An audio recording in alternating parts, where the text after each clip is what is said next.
Chapman University has become a huge part of the city of Orange. The school has affected the city economically and socially as it has been growing throughout the years. Chapman College took over the 3 acres of Orange High School just 2 blocks from the Orange Circle in 1954 with a class of 237. Under President James Doty, Chapman College becomes Chapman University in 1991, and the school begins its rise. The different schools for business, law, science, and film began to gain notoriety among top universities.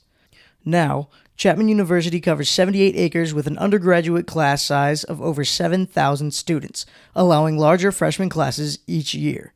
Economically, through building permits and student purchases throughout the city, a study done by Chapman University reported a $204 million impact on the city back in 2009. Socially, it seems as though the people of Orange are growing disdainful of the students of Chapman. Why? It seems to be a combination of student parties and city conservation. People felt that there was Chapman and there was Old Town.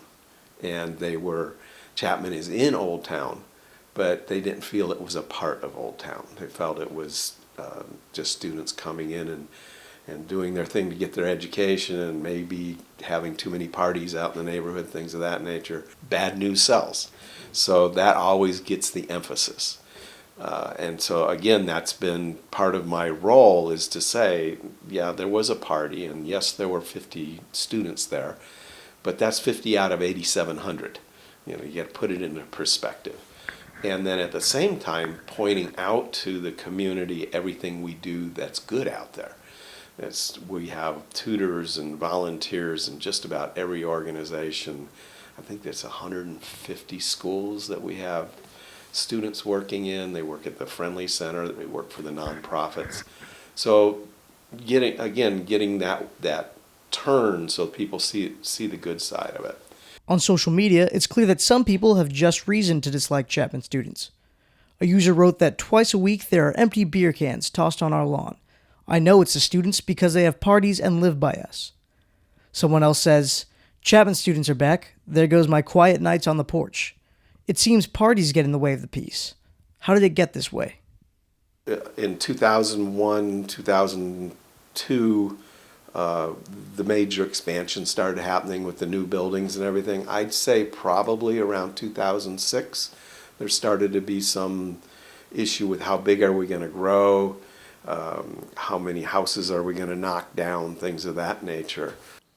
We spoke with a neighbor who declined to be interviewed on camera, but he claims that the expansion and the parties are both part of the problem. He says that he grew up in Orange since 1975, and that after Chapman became a university and began building more, it started to create a lot of national attention. Students would rent houses in the area and would throw parties all of the time.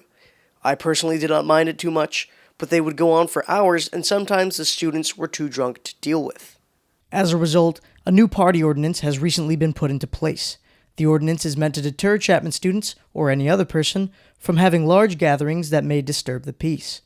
The ordinance lays out fines for hosting or attending a party, loosely defined as a loud and unruly gathering. Chapman students are more than upset. As you can see, we, the student body of Chapman University, are fighting back against this ordinance for many reasons.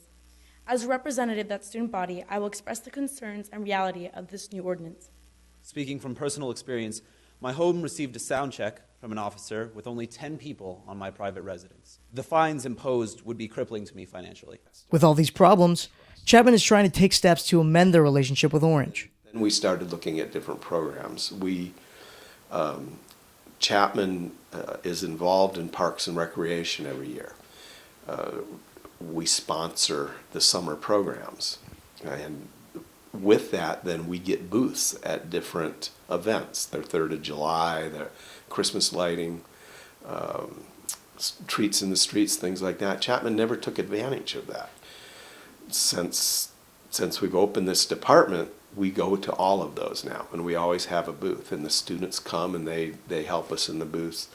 And so that builds that community that they understand, they being the residents understand, that the students do want to be a part of the community, and it gives the students an opportunity to be out there with the public.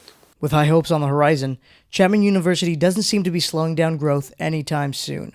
Eventually, someone will have to give.